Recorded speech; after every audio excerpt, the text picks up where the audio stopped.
Hello, everyone, and welcome to Z Talk. Today, I have my longtime friend and colleague, Emilio Diaz. I've known him for a long time. I don't know, probably something like 13, 14 years. And he owns a company called nQuery.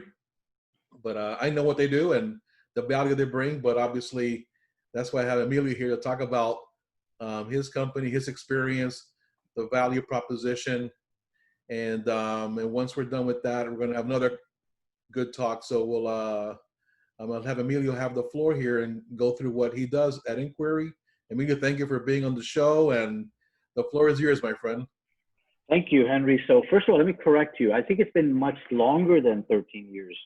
Really? But if you want to stick to that because you don't want to age yourself, I'll play along. I'm But I only think it's been a 35. while. I'm only 35. I don't know what you're getting at.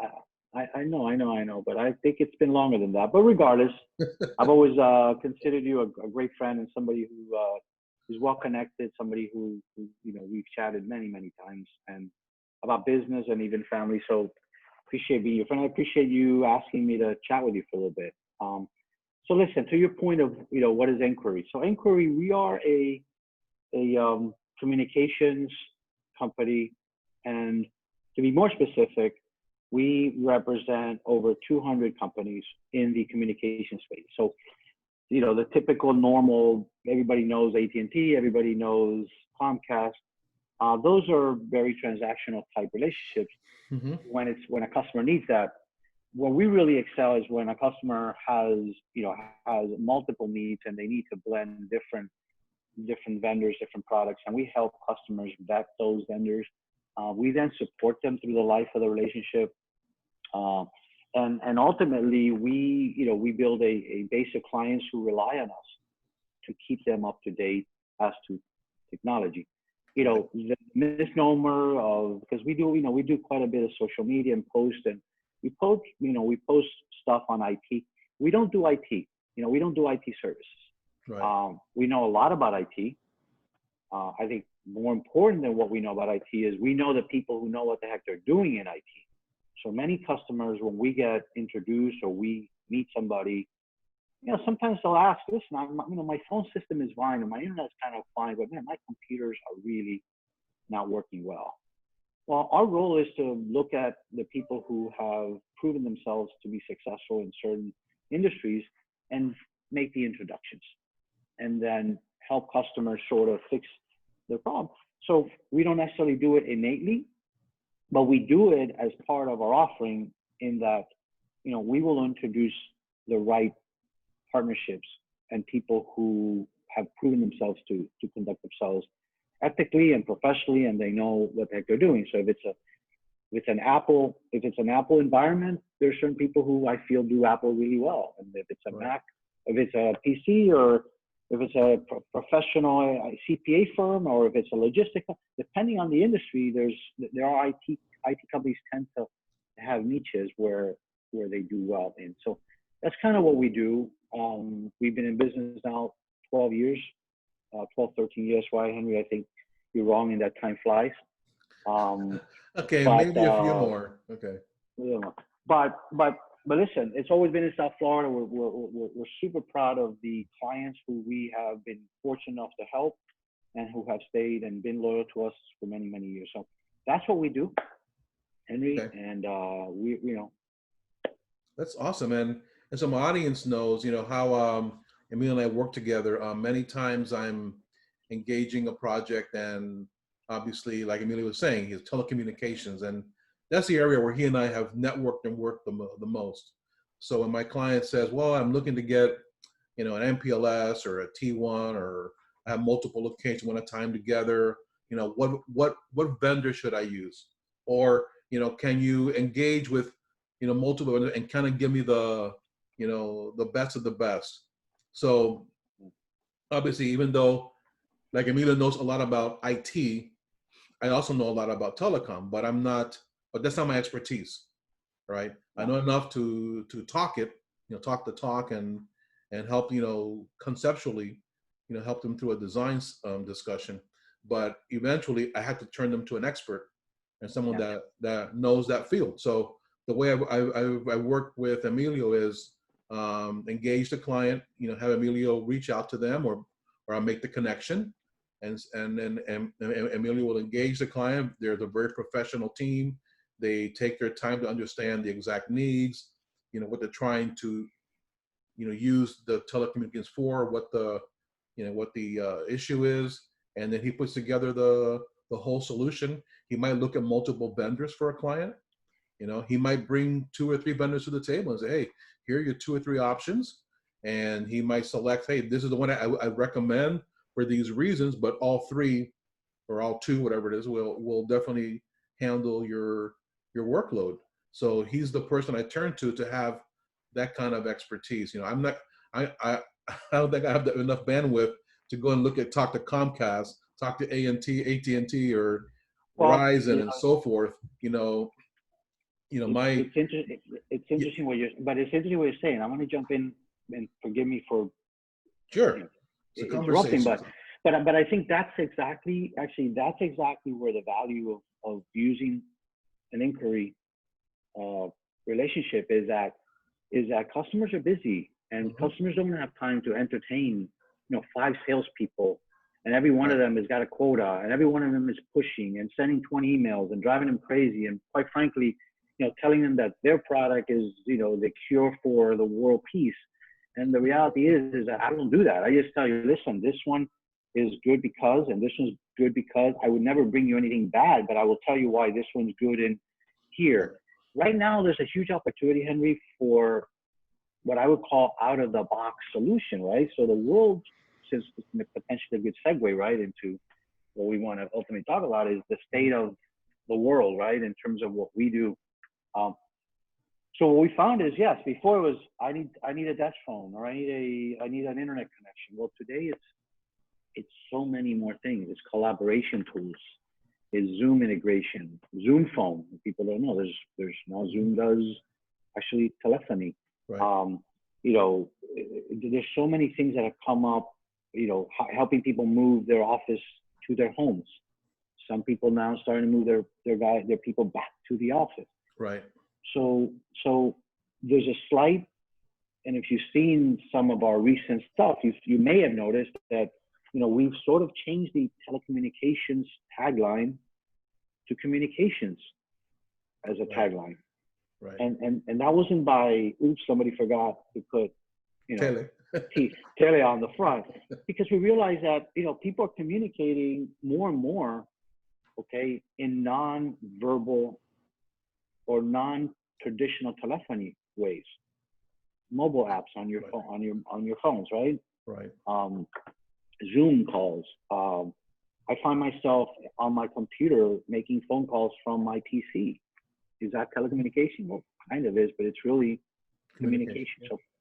So we've taken the time in the last few months to really say, okay, where is the world going? Where were we, and where we want to be? So sort of the Wayne Gretzky thing is, don't go where the puck is, anticipate where the puck will be going to. Right. And we've done a lot of thinking about that. And that goes into what I was talking earlier about our segue into what we perceive to be the new normal, or the better normal, the worst normal. I don't know which one of those, but it's definitely different times. And you were just segueing into that perfectly, as far as how you rebranded telecommunications to communications, because it encompasses several things, and it's just not internet anymore, or one piece. It's several pieces, and in this new world that we're in, you hit on the head. Video conferencing. You look at us right now. Normally in a normal world, if I wanted to do a video series and have you on as a guest, back then, 10 times out of 10, we'd be in person. Yeah. We'd be side by side or something, right? We'd have a video camera in front and the big mic, and we'd be talking, and that would have been perfect, because that's how it was. But now with this change, specifically with the pandemic that we're still experiencing, it has changed that dynamic. So now we're meeting more and more, like you mentioned, Zoom, like this. So to me, this is one element of the new normal. Yeah. Next week, I think we're going to start going into the office in two shifts, twice a Right. week, 3 times a week, twice, Yeah. three, to balance it out, just to kind of get in the office and collaborate again. But and then that becomes that new normal. Yeah. Traditionally, our company would never have thought about, or they kind of really shied away from the work from home Yeah. approach, because they like traditionally bring everybody in the office, collaboration, etc. Then I think our company has realized over the last 3-4 months that we can work from home, we can be productive from home, and we can be sometimes a little creative when we're at home.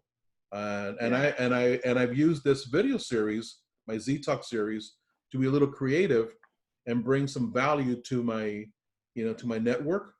And Yeah. I'm here just to kind of be another voice of bringing options, solutions, and sometimes just conversations like we're having Yeah. today. Yeah. Yeah. It doesn't have to be. I'm not pushing anything. I'm just saying, hey, I have a technology vendor. They do firewalls, whatever it is, and then I have them talk about it. But I just want them to know, hey, we're here to help, and if there's anything I can do going forward, reach out.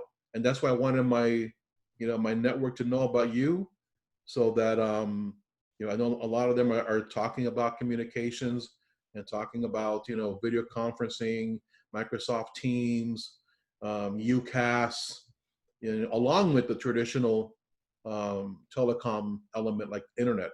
So that's why I like to have you, here today to talk about that, and more importantly, now I like to see how this new normal has affected your company. Have you made any changes, or around Well, other than the rebranding of telecommunications to communications? Ha, yeah. have you seen anything where you've had to tweak it some more?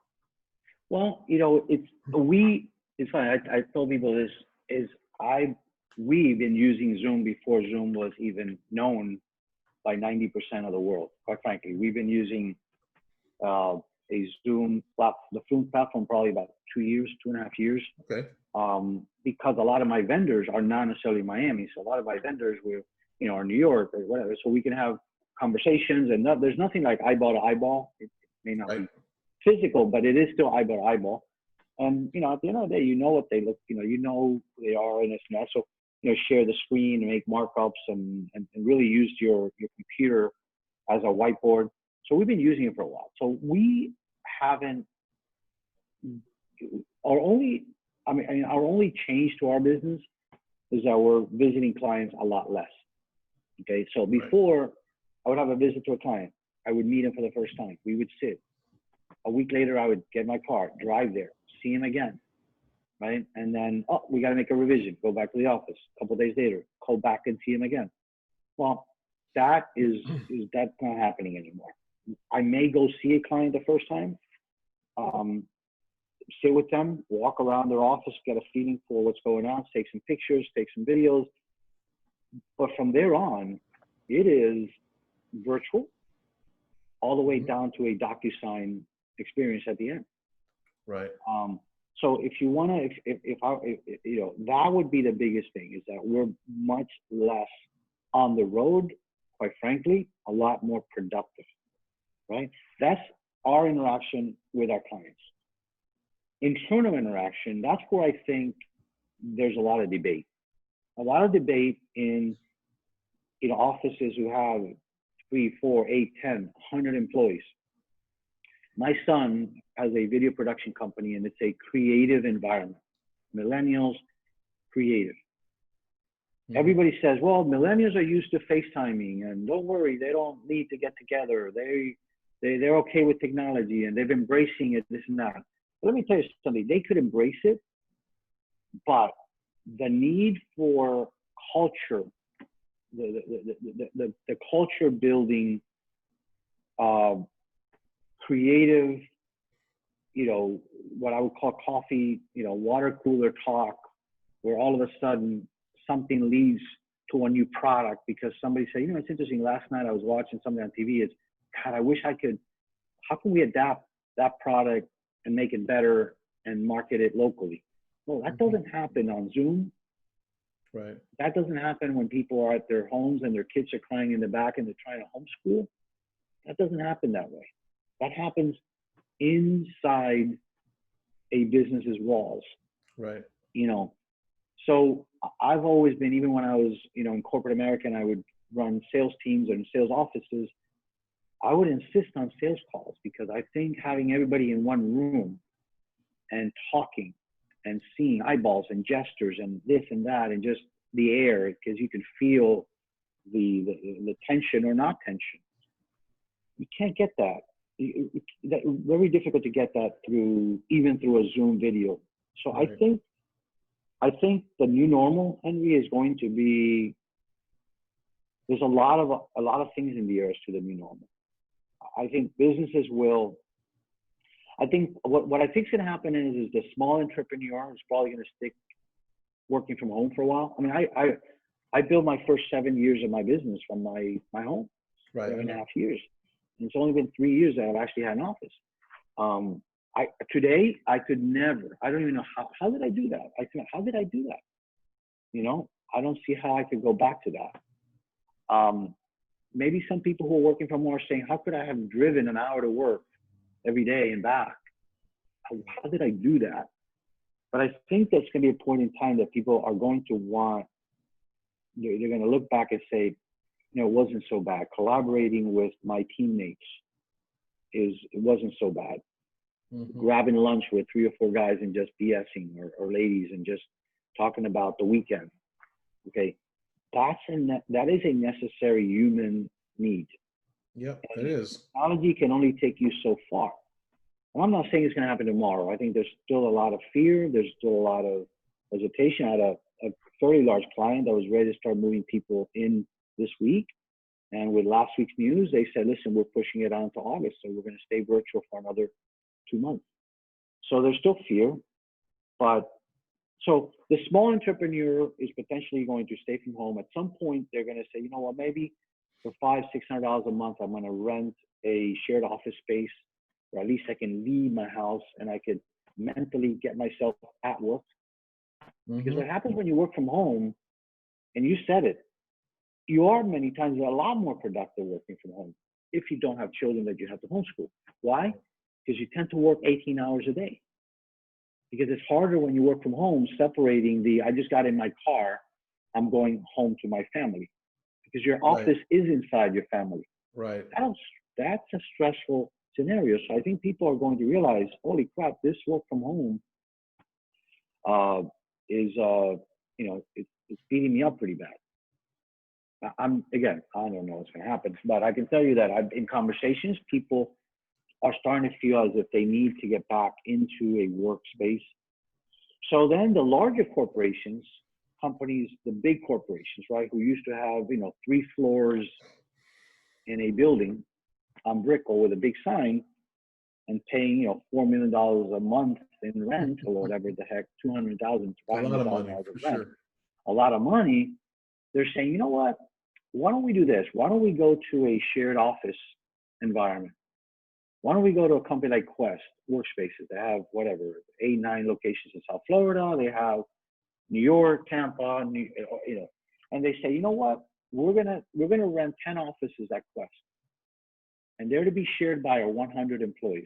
All you have to do is, if you need to visit a client, meet with a client, or you need some time to really focus, just go in online. You reserve your office space in Brickell.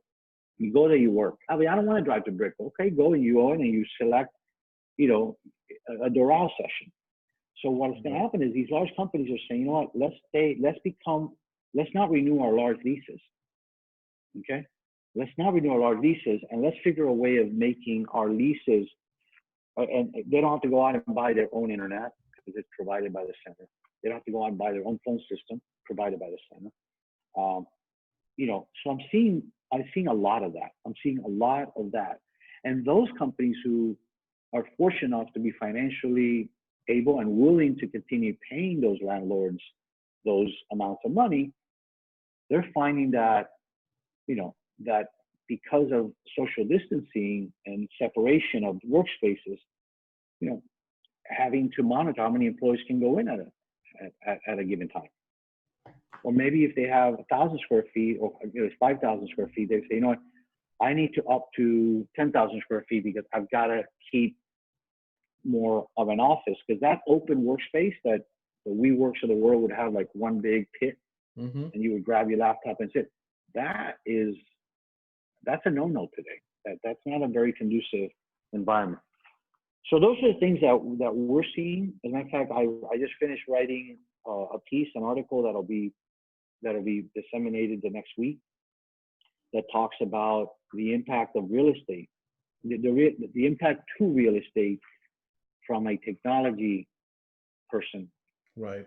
somebody who who has whatever 350, 400 clients and has spoken to many of them as to where they're thinking, and that opened up a lot of areas of concern. But I gotta tell you something, a lot of areas of opportunity if you're listening.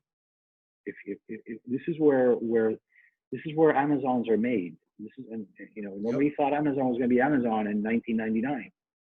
Okay, but somebody was sitting around some sort of economic situation that decided to sell books online, and today became Amazon, right? So these are the moments where somebody comes up with a crazy idea, and all of a sudden it's the new Amazon, it's the new Zoom. And I'll add to that, and not just that it's a new idea.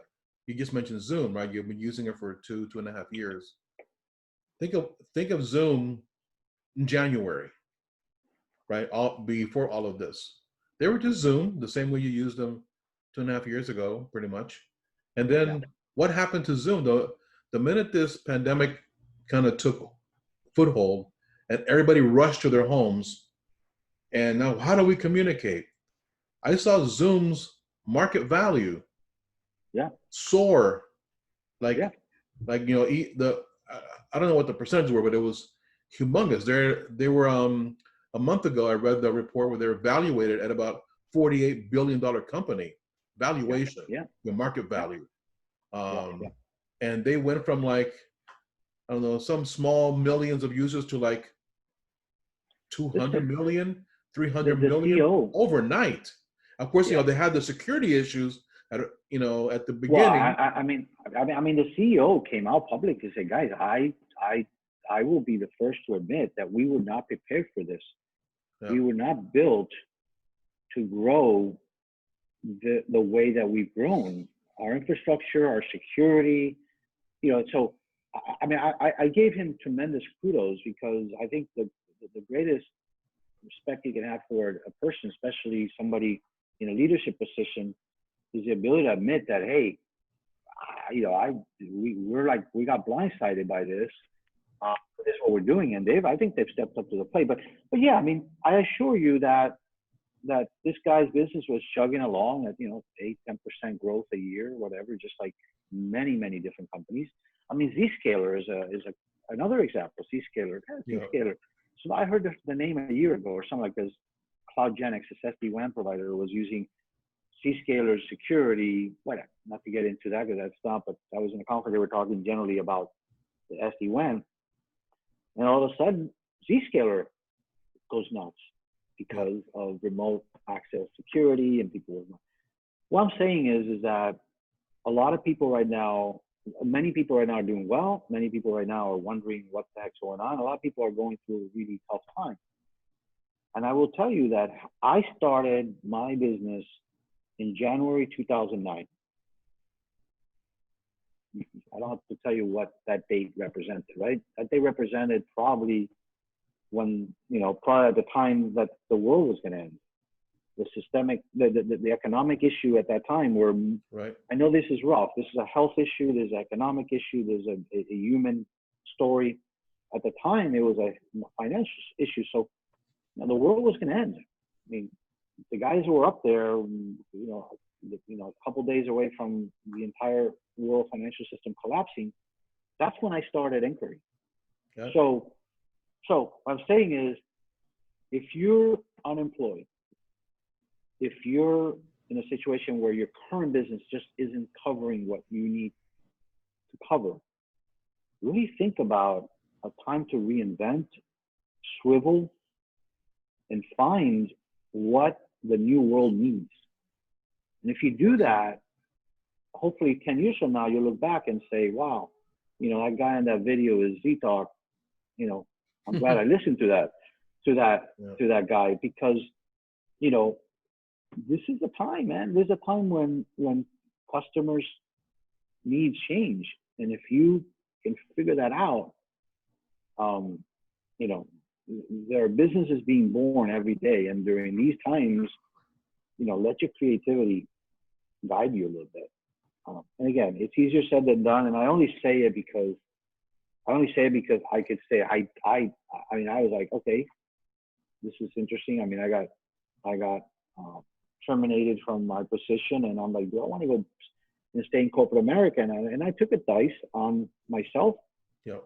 And I thought the opportunity was right for customers who wanted a more real, open conversation about technology, and not smoke and mirrors and not promises on chem.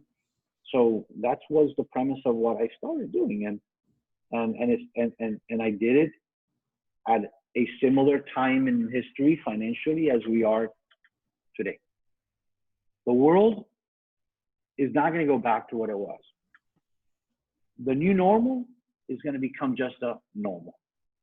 Yeah, and I eventually. think, and I think what it's going to look like is that people are going to have to take more responsibility, or be more aware of their surroundings as to health issues.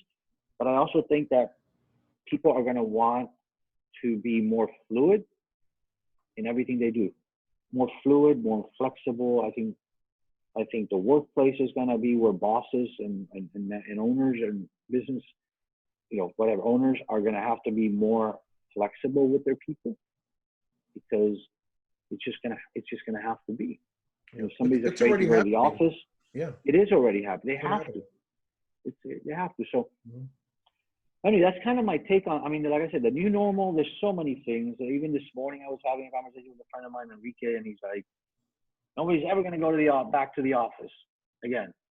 I mean, obviously, his narrative is because he's promoting a virtual environment, because his business is all around the virtualness, if you will, right? Whereas, I mean, if I were to be biased, I would prefer people to go back to the office, right? Because we sell internet services for business. So I can see the narrative on both sides, right? So I'm trying to be neutral. But, after 9/11, I thought I'd never get on an airplane again, right? I thought I'd never fly on a commercial aircraft again after 9/11, right? So I'm aging myself a little bit, but I mean, from a history perspective, people, people think have about the short. new normal. When you mentioned 9/11, think about what that new normal was after that. Before that, we didn't have any screenings, nothing. People just got on planes and flew. Yeah. Today, think of all the security you have to go through. So that new normal became normal. But now we're going to go through this same cycle. With this. Yeah. I mean, like I said, I went to a customer Tuesday afternoon. Boom. They do the temperature check. Oh, okay. I guess this is the new normal. You know what? But my son's doing it. I'm not doing it because it's just, me and Rafael, the other folks are working remotely. But what I'm getting at is that you're right. You go to a restaurant and you're not, you're going to have to, there's a new way of going to restaurants. There's a new way of going to a bar. Yeah, you have to enter the restaurant with a mask. Not all of them temperature check you, but you have to come in with a mask. You sit at the table, you can remove it.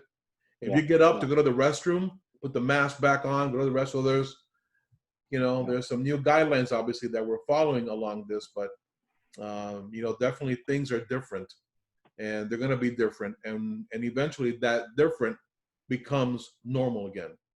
Normal, not like it was before, just that new normal that we talk about. It's normal. I mean, right now it is normal. If you're going to go on a flight, you got to get an international flight 3 hours early, right? 2.5, 3 hours early, go to checkpoint. And you know what? The good thing is that if you're there and you've done it and you pass through quickly, now you have lounges that you can go in and have lunch. If you've got a lounge passes.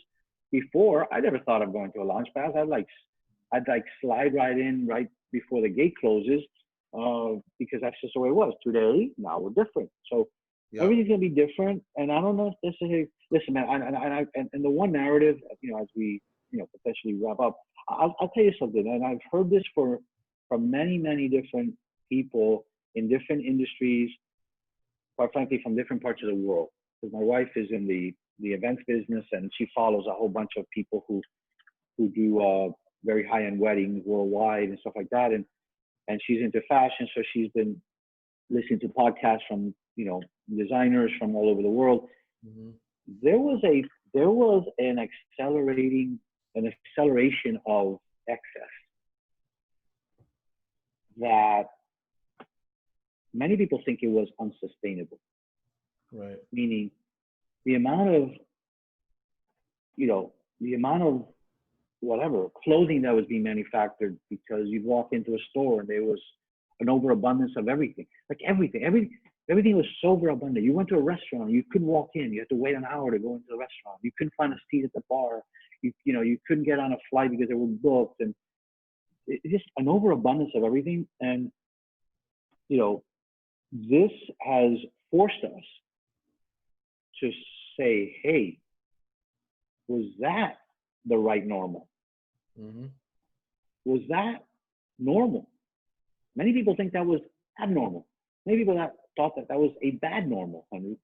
Yeah. And again, many people have died. Many people have gone through financial hardship. So I'm not in any way making that irrelevant, but I'm saying that this has caused us to say, stop. Do I really need this? Do I really want this?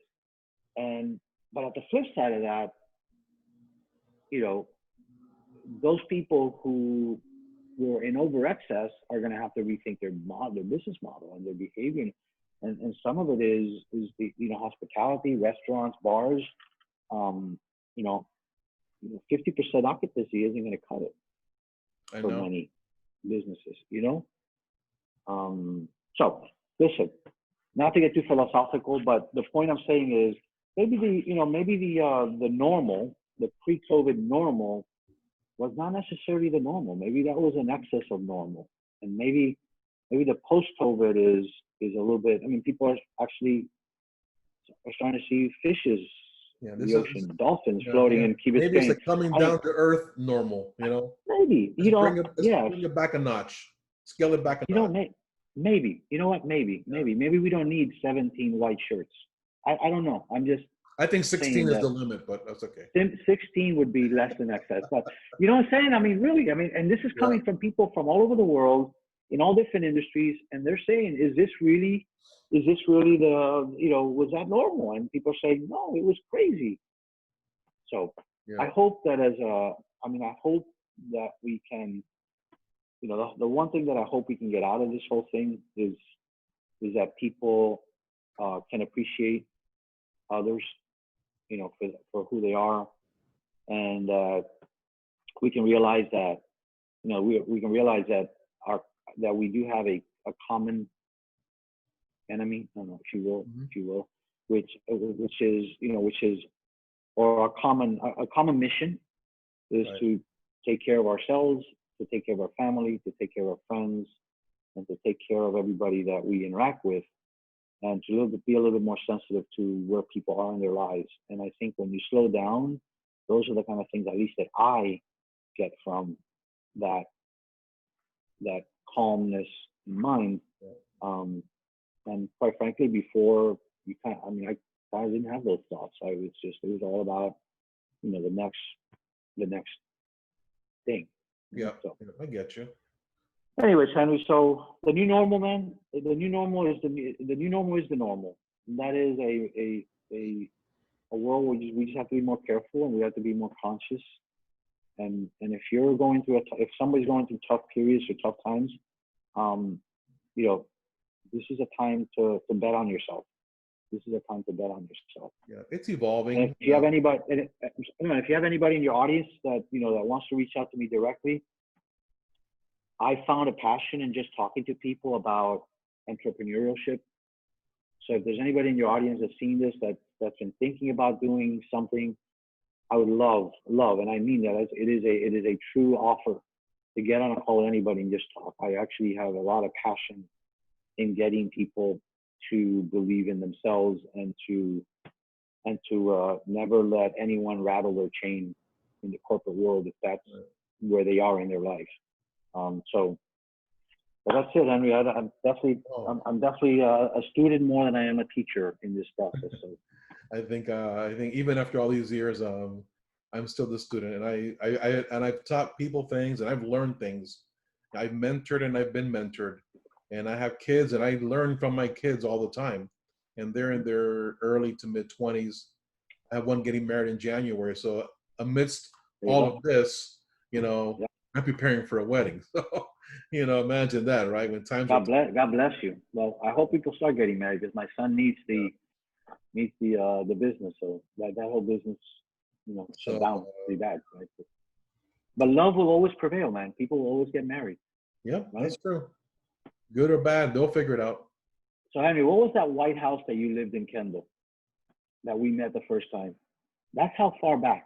It was a White House. I don't want to say it was West Kendall, but it was in Kendall. Remember, it was 2 stories. Pretty cool house. That's how far back we got. And I got to tell you something, going back to the beginning of the call. That's If more it than was 13 if years. it was a while back and it was 2 stories, it was a townhouse That is correct. that I owned that was right across from FIU, the fairgrounds, Yep. off of How Portal Way. long ago was that? How long ago was that, homie? Man, I sold that house in 2000, shoot, 2005, Okay. So if I saw you there before, if I met you 2006. there the first time, Actually, no, let me kind of, think. Yeah, no, yeah. Then you've known me at least 15 years. there you go. You see, my Yeah, friend? You see, my friend? there you I go. still have a little bit of memory, Yeah. RAM I memory left up there. I do too. But anything in the 2000s, with everything goes on with people moving around, I remember you at XO, so that's where There we you go. met. So, yeah, We met when you were at XO. You yeah. came So to our that garage. alone is 12 years. That alone is 12 years. And before that, I met you at the house. So you Yep. haven't had it for 16 years. So, anyways, Right, my well, Henry, friend. listen, man. I really enjoyed the conversation, I and I did. hope that my viewers found this, enlightening, especially around, the whole, new normal with the COVID and other things that are happening in our society that are Yeah, interesting, right? And then clients need any inquiry services around communications, keep that in mind. Come to me, and I'll reach out to Emilio. absolutely.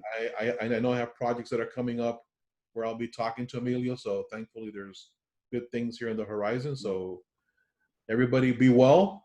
Let's all get through this as one family, if you will, and always do good to others. Just kind of keep that in mind. Always do good to others. There And you with go. and with that, thank you again, Emilio, and I look forward to our next, because this, now after this conversation, I want more. So we'll put one together again. Whenever you want. Maybe I'll flip the tables on you. Maybe I'll ask you the questions this next Well, time. that's good, because I did a video this morning, just before we close. I did a video this morning, and the person told me the exact same thing. He said, the next time I'm going to interview I'll you. be Okay, well, bring it. Bring it. I'm ready. I'll be the guy asking you the question. So, and I'm sure I'll bring it. you seem to love to talk. So, Just be careful yeah, what you bro. ask for. I'm Be telling careful you, what you ask for. it'll be like a 4-hour segment. We'll have You to gotta edit watch. a bunch of Be that. careful what you ask me. Yeah, and I gotta bring my little pen in my hat the next time. Okay, my friend, be well, and I'll catch you on Okay, the brother. next one. Thank you, everybody, for listening, and I hope you enjoyed this session. Take care. Thanks.